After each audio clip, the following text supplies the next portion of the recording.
I really appreciate the opportunity to come and share a little bit about the story of Himalayan Dreams, the story of Som Tamang, who you may not know is actually a fellow Far North Queenslander. He's lived in Cairns longer than I have. I've been there 14 years and he's been there 21. So this is very much a local Far North Queensland story. I would like to start by acknowledging the traditional custodians of the land on which we're gathered and pay my respect to elders past, present and emerging. And I hope to take you on a little bit of an adventure today. And you're my first audience after coming back to Australia from Nepal for the first time since writing this book. So it's been 6 years since I've been there. I wanted to go back every 2 years. Such as my love for the village and the people there. But because of COVID and the airfares going up so much, I've only just managed to get back there for the first time and been able to take my husband for the first time, which has been a really special experience. It's almost like seeing it through new eyes again. So I just thought I'd set the scene by playing the book trailer so you get a sense of this book if you haven't come across it yet.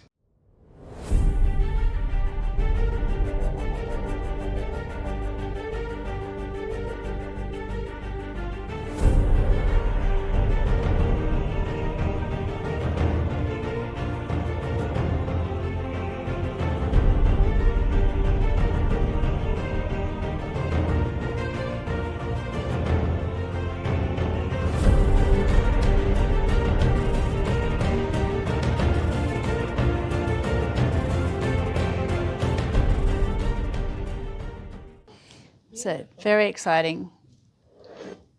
So you might wonder how I came to write this story. I didn't know I was going to write the biography of a Nepalese man. They say that everyone has a book in them. And I didn't know which one mine was going to be, but I have been a journalist for just over 30 years. And I've always loved to write and tell people stories. And the thing that attracted me to my career in the first place was the human condition, and particularly stories of people who had overcome challenges and adversity in their life. That was really my motivation for wanting to become a journalist. So I managed to achieve my goal, and I was working at ABC Far North Queensland when the 2015 earthquakes happened. They happened on Anzac Day for us, and about 11:30 in the morning or pretty close to midday, there was a catastrophic earthquake that hit Nepal. And at that stage I didn't know about Som, I didn't know about his work, but I discovered that we had a Nepali person in Cairns who had been affected by the earthquake. The school in his village was destroyed, most of the homes were destroyed, the Friends of Himalayan Children hostel was destroyed, and I reached out to him soon after to find out what he was going to do. He was heading back to Nepal straight away to offer some help, knowing that a lot of the aid effort would be concentrated in Kathmandu and also in the Himalayas, so they could get the tourism industry back up and running, which the government is very reliant on. So I started finding out a little bit more about Som's work in Nepal. Has anyone heard of the Friends of Himalayan Children before? Yeah, so it's Cairns-based, not-for-profit, and it's been going since 2007 it started, and 2008 it was officially registered. And essentially Som, after the experience that he had as a child, being in a family that was reliant on farming, not much money around, school was not necessarily a given, certainly wasn't for girls, and ended up getting caught up in a child slavery situation, decided that that wasn't good enough for his village and his family, so he set about changing that. And the most incredible thing about Som is that from a person who's come from a very poor background, who's had a lot of adversity in his life, he has managed to achieve such change in his village and really change the future for the next generation in his village. So, but here we are, me at the ABC, Som showing us the school that has been destroyed on our first meeting in 2015. So I became more and more interested, did some more interviews when he went back and forth to Nepal to help that year, and eventually started sponsoring the first of 3 girls through Friends of Himalayan Children. And the sponsorship pays for school uniforms every year, school bags and school fees, and is the difference between some families sending their children to school and not. And also they have a hostel. So in the earthquake, a lot of children lost one or both parents, and just even the situation of poverty, if they had both parents, meant that this option of having somewhere for 1 or 2 of their children to stay, knowing that they'd be safe, cared for, fed, and be able to go to school was a good option. So I think at the peak, the Friends of Himalayan Children Hostel had about 60 kids following the earthquakes. So I decided after a period of sponsoring that I wanted to help in a more concrete way. And so having covered lots of natural disasters at the ABC, I knew that there's usually an outpouring of support at the time and lots of money around and lots of help. But as time progresses, and you're probably finding this here in your own community, which was hard hit by Jasper last year, that is not top of mind for people anymore, sadly, because other things happen. And that's very much the case with the earthquake. So I wanted to go over and help period after the earthquake. So I ended up going over 18 months after. And I was having a bit of a personal crisis myself at that time. I had undiagnosed PTSD, and I had depression, and I basically took some leave from the ABC to get myself better again. And I thought, well, what can I do? And I'd always been community minded, always helped out with charity work. And I thought, I can do this. And I'm not sure what I can do. I can cook, I can clean, I can try and build. And Som said, no, I want you to teach journalism to the students in the school. Okay, so this was the state of the school. Very temporary iron shed and dirt floors, but it was in no way discouraging the kids to go. They were there getting up at 5 o'clock in the morning, doing their farming chores, going for a run, helping each other out with homework, and then 6 days a week they go to school. So the fact that everything was destroyed in the earthquake was not a deterrent. The school was back up and running within a few weeks, I think, in this temporary nature, and it was that way until the new school opened in 2019. So that's a long time. So I had an amazing experience. It really gave me a sense of purpose again, and also really reignited a passion in me to make a change in my own life. I thought, this is not working for me anymore, this journalism business, but I love telling people stories. So I came home with 2 outcomes. One was that, well, 3 actually. One was we're going to sponsor somebody else, and that's Rabina here.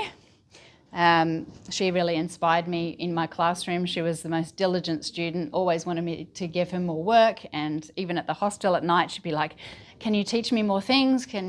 So she was a bit a sponge, and she still is. We just reconnected with her, and she's now about to turn 18 and finishing grade 12, and she was one of only about 9 girls in all of Nepal to be chosen for a fellowship a couple of years ago to finish her +2, because she demonstrated how much she wanted her education. So we're incredibly proud of her. So number 1, started sponsoring Janisha. Janisha was our first sponsor girl, Rabina, and our Women in Media Committee sponsored Santali as well. And secondly, I thought I need to do something that involves teaching or training, because I really like it. So I decided to start a media training business, and now I have a company called Emotion Video and Media Training, where we teach people how to make smartphone videos and also train people how to speak to the media in key spokespeople roles, boards and councils and that sort of thing. So that started that passion. And thirdly, I thought I have to write this man's story, because witnessing the impact that all of this support was having on these young lives, it had gone from, Batase village had gone from being a place where girls were regularly trafficked to India for the sex trade, and children got married early because there wasn't much for them to do. School was not considered by families. Their role was to look after younger children, get married, look after their husband's parents, and have their own children and do farming. That was the future of most of the women in Batase, and through enabling everybody in the village, not just boys, to have education, Som's completely changed that. So there's been no trafficking from Batase in 10 years.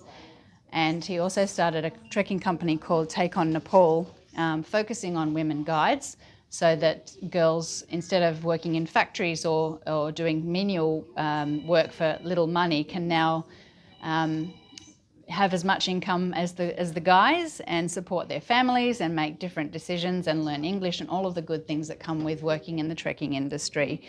So he started both of those things and has made a huge impact on his village. These are just a few more snapshots from my time volunteering. So it is rice harvest time at the moment, and this was the time that I went in 2016. So that's us doing the rice harvest.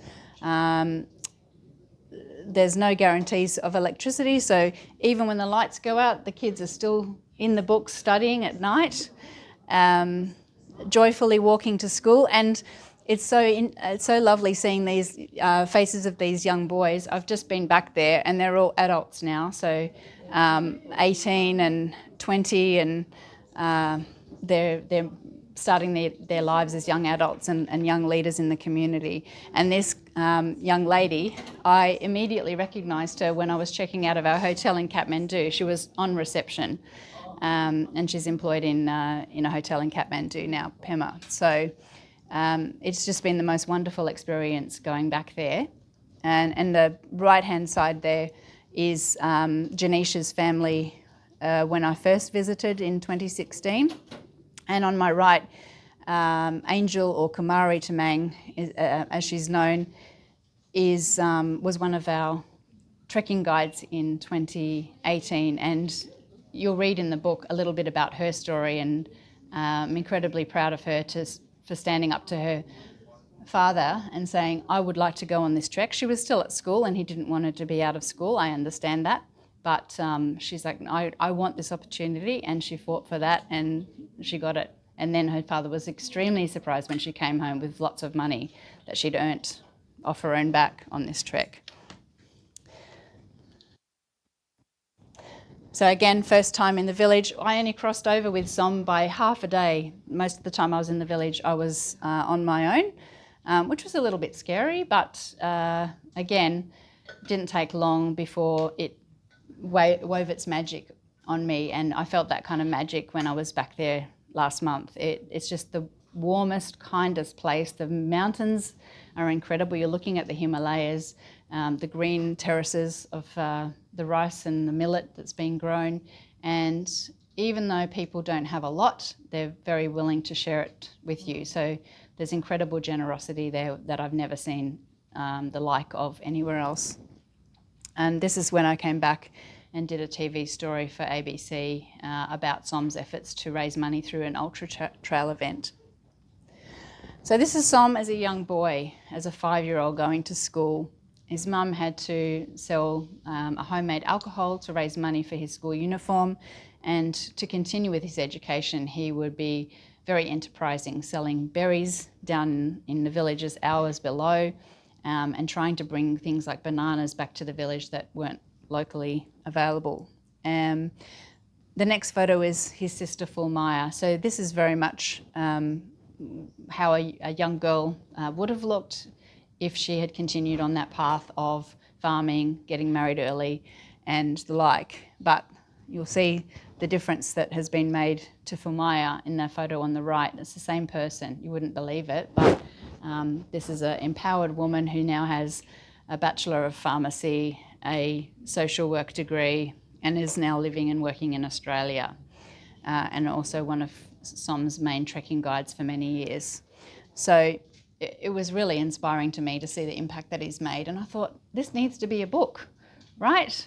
There's so many incredible stories here. So not only his story, and I don't want to give too much away because I'd love you to read the book, but he's overcome so much in his life. You know, he ended up, in pursuit of his education, he ended up getting caught up for 2 years in a child slavery situation in Kathmandu. He was promised to be placed with a family and go to school and finish his education, which is all he wanted. but instead he was cooking, cleaning, taking the family that he was with, children, to school, and not able to study himself. So it wasn't until he had the opportunity to come to Australia that he finished his education at TAFE and then to be the first person in Batase to do a degree, and he did that at James Cook University. So, having had this concept of writing Som's story, I thought, well, I have to do some research. I have to go back and interview people that have been part of his life, and I wanted to capture the stories of some of the people that he'd helped as well. So I thought I have to go back, and I wanted to do that in 2018. And I ended up having to go to Everest Base Camp in order to do that. It was never on my bucket list, but Som was going and leading a trek over there, and I thought, well, it's probably the best opportunity to immerse myself in his world, because he was a trekking guide himself, and spend time with him, because even though we both live in Cairns, he's very hard to get hold of, so I hardly ever see him. So I thought, if I go halfway across the world and walk to Everest Base Camp, I'll actually be able to do the research for this book.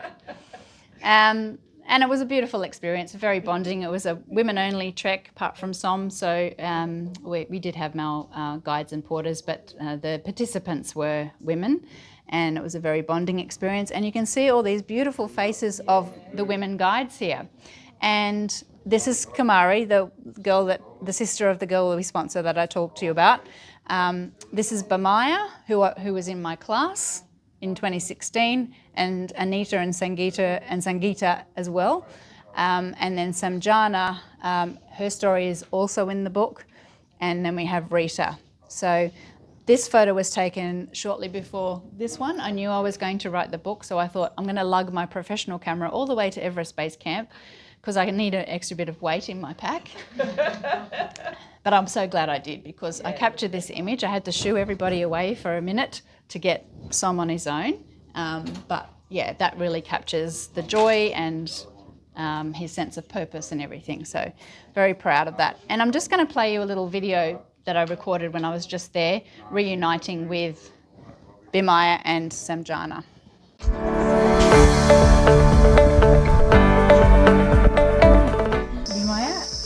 It's so nice to see you again.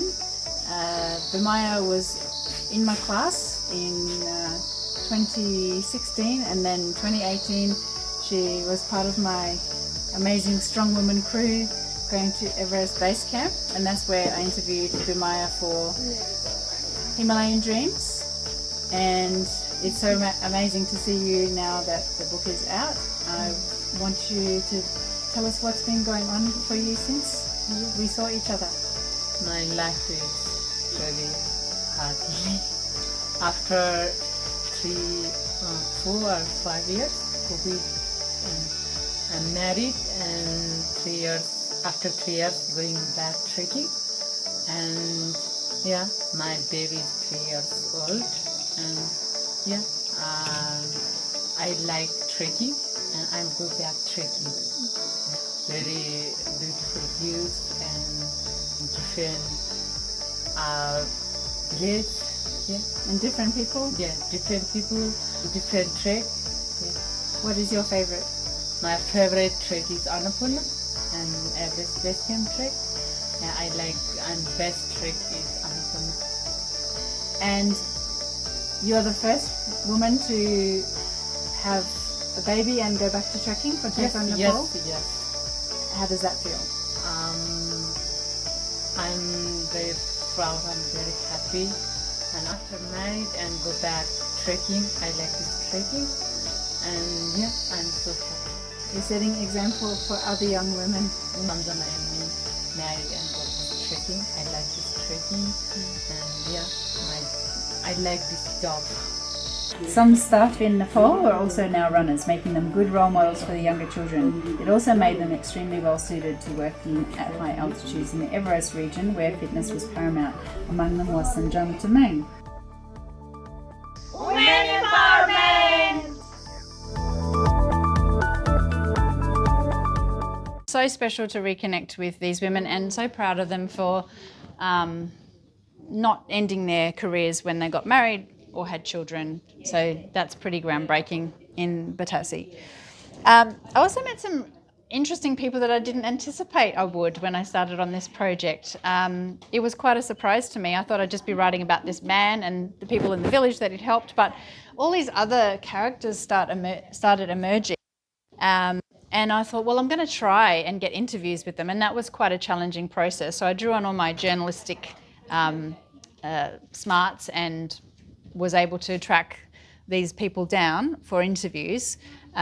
Jason Clarke played Rob Hall in the movie Everest, and he was introduced to Som by Malcolm Kennard, another Australian actor, after Som went to Everest Base Camp with Malcolm. And again, I don't want to give too much away, but Som charmed his way into getting this trek and revealed once they'd flown into Lukla, the most dangerous airport in the world, that he'd never actually been to Everest Base Camp before. But he was quite happy and quite competent doing this. So anyway, they became firm friends, and Malcolm referred his friend Jason Clarke to Som when he was visiting Nepal a while after. And I was so pleased to finally meet Malcolm at my launch in Sydney earlier this year. Yeah. So that was pretty special. He and Som still haven't seen each other.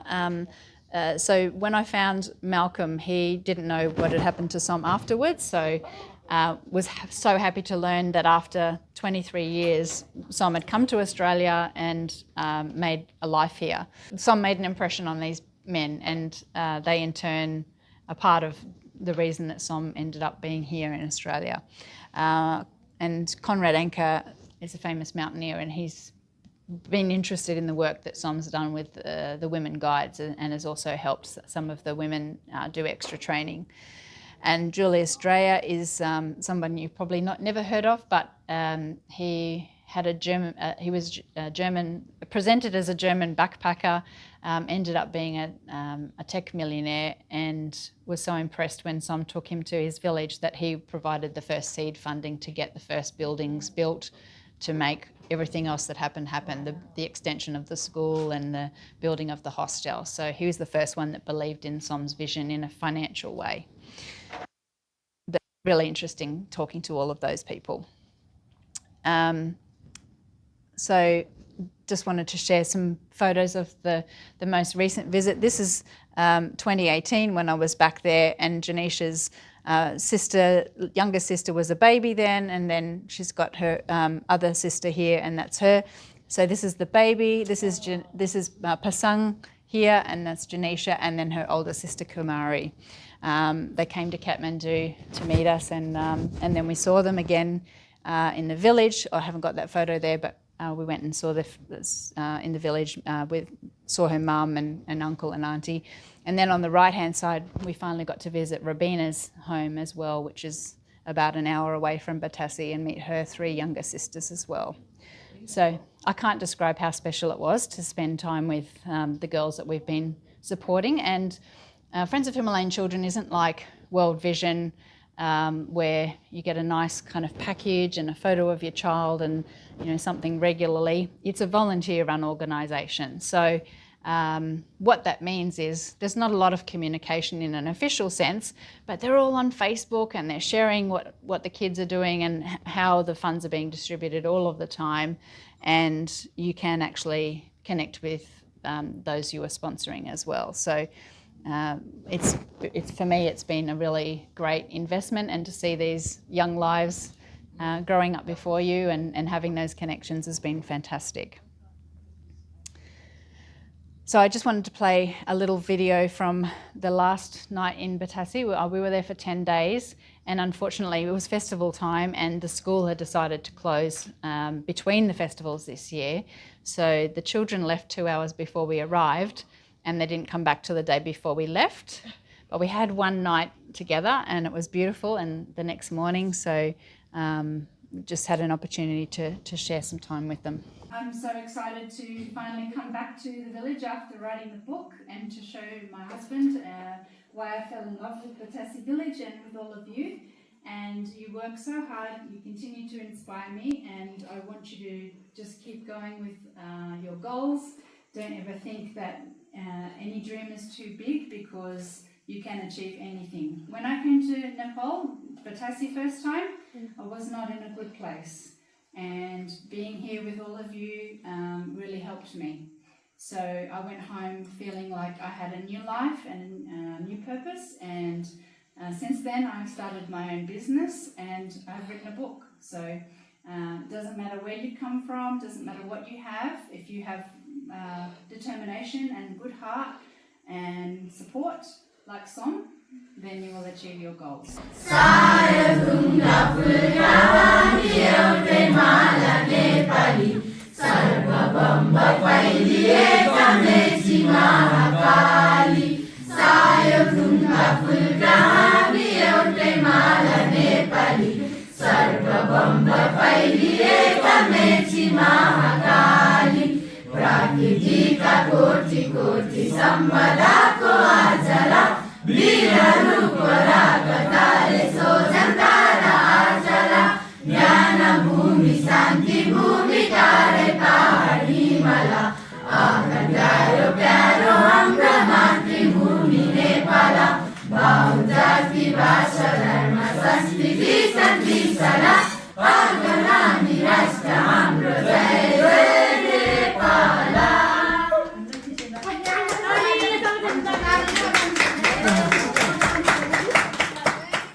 That was the Nepalese national anthem, and they sing it at school every day, and it was a really big part of, it was one of my favourite memories from the first time I was there.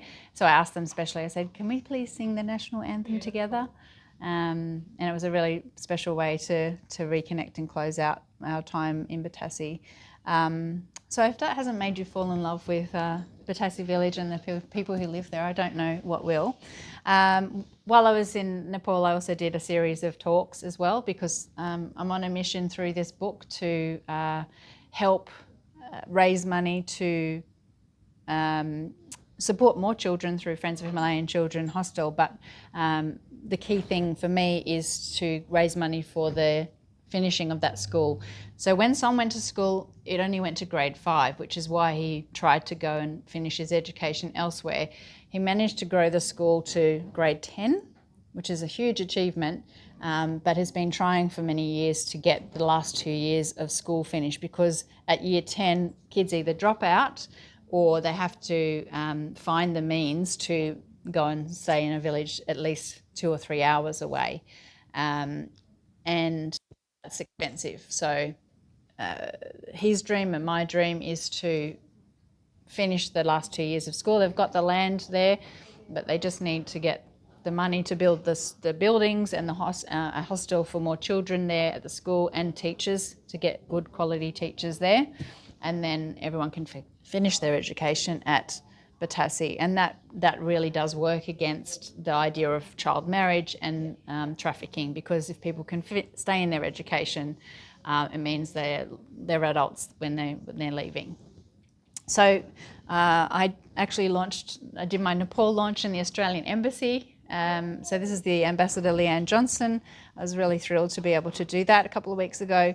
I spoke at the Samantha Foundation, which is where Rabina is now a fellow. I actually got invited to do an interview for Nepali TV, which the episode should be on YouTube in the next couple of days, called under Global Perspective. So I'll be sharing that on my YouTube channel if anyone's interested in. Rotary Balaju, so the flyer that you've got there is about what's called the Rorke's Project, Rotary Australian World Community Service Project, to raise the money for the last 2 years of school. The Cairns Rotary Sunrise Club is partnered with the Rotary Balaju Club in Kathmandu, so they invited me to speak at their meeting as well, where they had the district governor there. And then I had a book launch in Singapore on my way home, because, as you do. My publicist is in Singapore, and I thought, why not? I was stopping there on the way and on the way back. So I said, how about we do an event? And it was very, very nice sharing the book with them as well, and finally meeting her. It is in one bookshop in Nepal so far, and I'm working on trying to get it into many others, but it's a cost issue for them. Like one of these books costs nearly $15 to print, and that's way beyond the budgets of bookstores in Nepal. So hopefully we can find a way to get it in more bookstores over there, but it's at least in Vajra Books, one copy. So that's been my last month. And this is Rabina as a young girl as well. So this is my goal. This is what I'm passionate about. And I can tell you from being back there again, it is having a huge impact. We decided to raise money while we're there for Manisha Tamang, who was she's the warden looking after the hospital. She was 14 when I met her and at the school. And I always remember her big, beautiful smile. And anyway, she is now giving back by being the hostel warden, looking after 25 kids in the hostel. And she's completing a teaching degree at the same time. And she sent me away with a note thanking me for the visit. And I wasn't allowed to open it in front of her, but when I did, it was humbly asking if there was any way of getting some sponsorship for her last 2 years of study. And we didn't hesitate. I just put the word out, and I think we raised the money in a couple of days, I'm very grateful to the Cairns community for that. And now she's got the money to finish her study. So she's the kind of people we need to invest in, because she's from the village, she wants to work in the school and reinvest in the kids. So it was a no-brainer. Yep. So that's it for the talk. That's the beautiful school that's been rebuilt now. And I would love to have your questions. That was beautiful. The schooling is in Nepali, and they speak Tamang, which is a different dialect again. So when Som was growing up, they didn't speak Nepali. It's now what everyone is taught in the school, and English as well.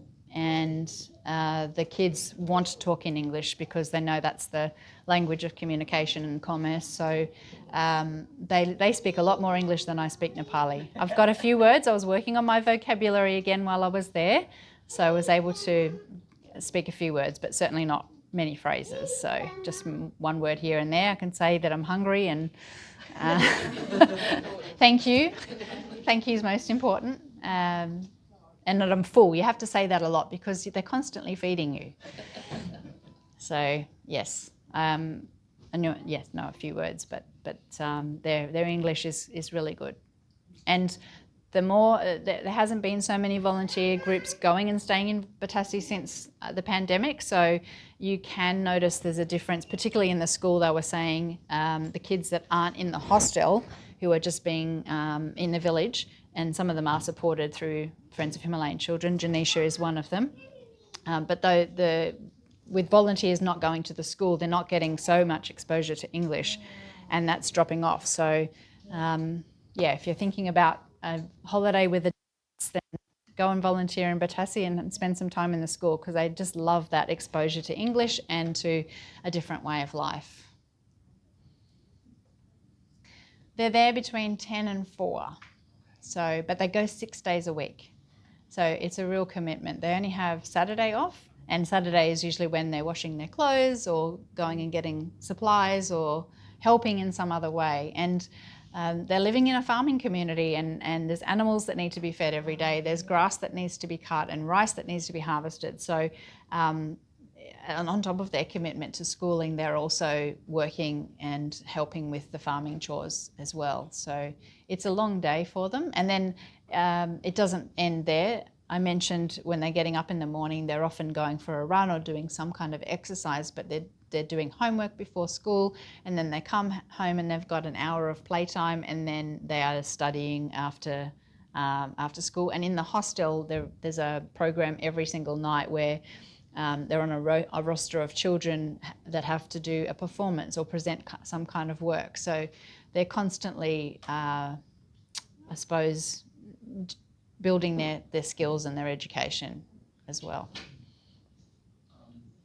What do you think, Jeremy? I don't have a clue. But I'm looking at the photos and I'm like, ooh, it looks like a hike. Yeah, it's more like a grimace than a smile when you get there. It's incredibly cold. It's desolate. I didn't want to do it, as I explained. I did it because it was a way of spending time with people and getting research for the book. It's hard work, and it's at altitude, so it's 5,182 meters above sea level. So how were you physically? it was good. I did training. I did some altitude training in a gym in Cairns where they actually put you in a, what do they do? They nitrogen or they reduce the oxygen.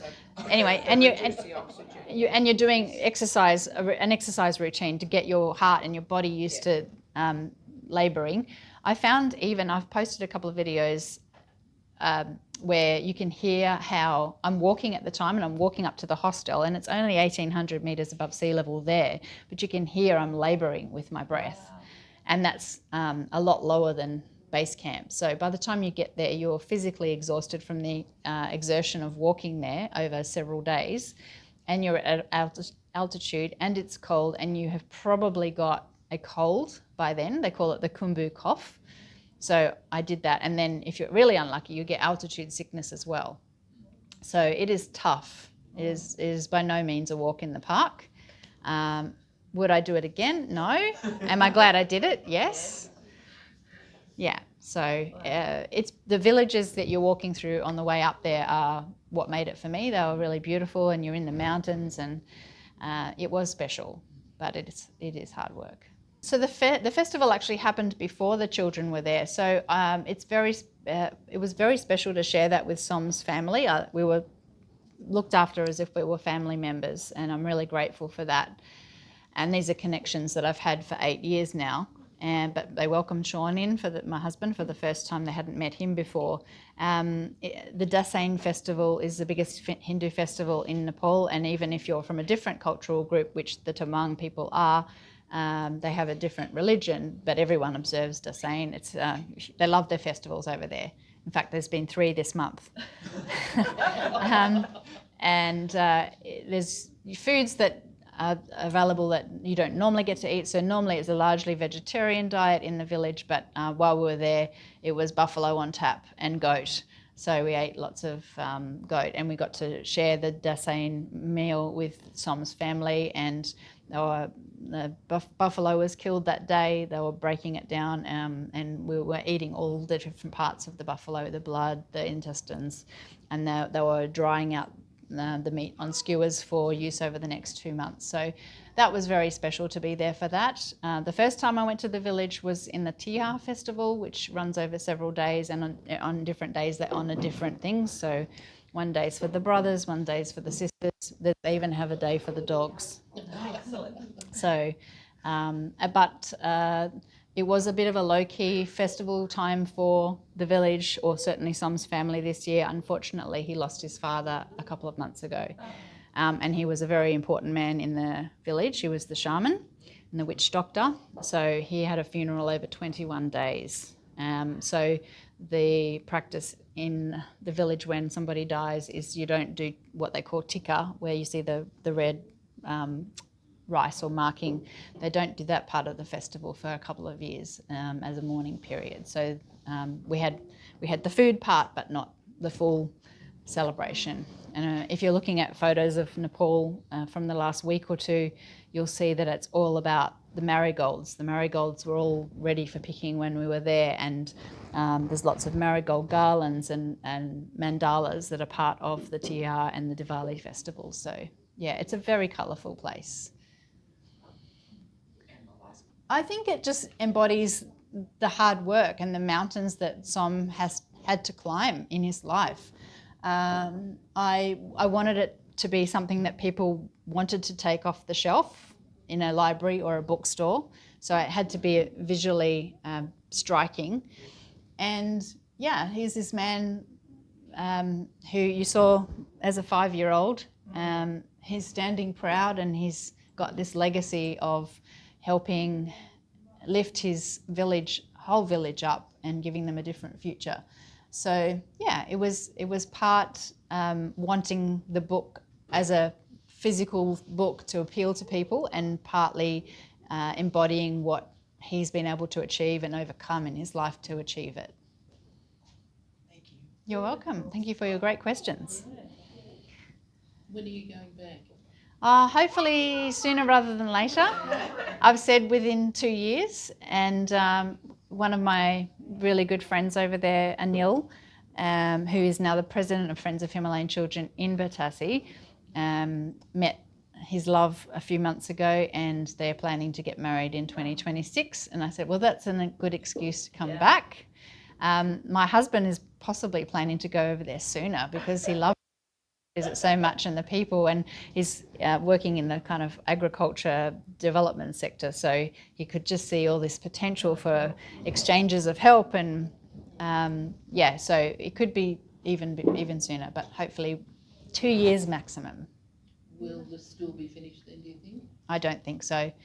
Unfortunately, I've given 30 talks and we've had 2 fundraising events and we're at 15 grand. So that's a really nice segue that if I've inspired you today, and if you are interested in having a look at the project or donating, there is a QR code on those flyers. You're welcome to take one or come and ask me any more questions. It is a Rotary project, and the donations are all tax deductible. But yeah, unless people donate, there will be no grade 11 and 12. It just can't happen. It's a remote part of Nepal. It's expensive to build there, and that's a huge amount of money for that community. So it won't happen without that kind of donation support. Do you have a figure in mind? 400,000. Oh, yes. Yep. Sorry. No, that's okay. Yeah, they've got the land, so they don't have to buy the land that's already been acquired. Yeah, It'll get there. it will. I'm going to be in front of an audience one day, and somebody's just going to go, "That's it. That's where I'm putting my $50,000." So that's. What about the German backpacker, the millionaire German backpacker? Yes, well, I think he's become a nomad since I spoke to him. So he's not really contactable, but I know. Yeah, and I've also hit Jason Clark up as well. I feel like, maybe you could give us some of your hard-earned acting royalties. But Can you tell we'll us get there. what happened to Robina? You said she went to year 12. She's in year 12 at the Oh, moment. she's in year 12 now? Yes. In another village? In Kathmandu. Yes. So because it's not possible to study in Batase, she couldn't afford to complete her education, and we couldn't afford to pay, because the sponsorship for kids in year 11 and 12 jumps from $30 or $50 to $150 a month, and we just didn't have that.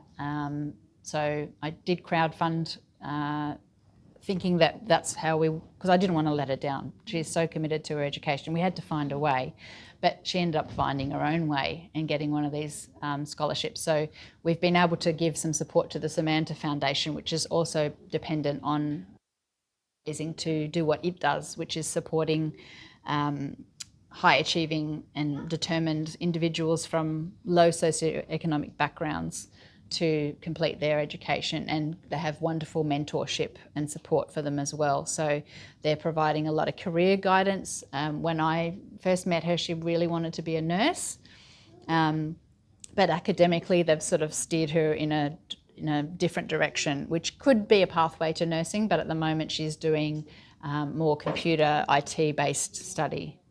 So Probably wasn't aware of other career paths either. yeah.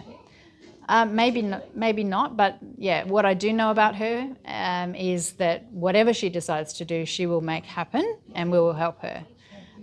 So yeah, she's got our full support for as long as she needs it, and she's just been home helping with her family during the festival time and the rice harvest, and she's literally just arrived back in Kathmandu and resuming her studies. So she's got about 9 months to go. And she will be hopefully then going on to a degree.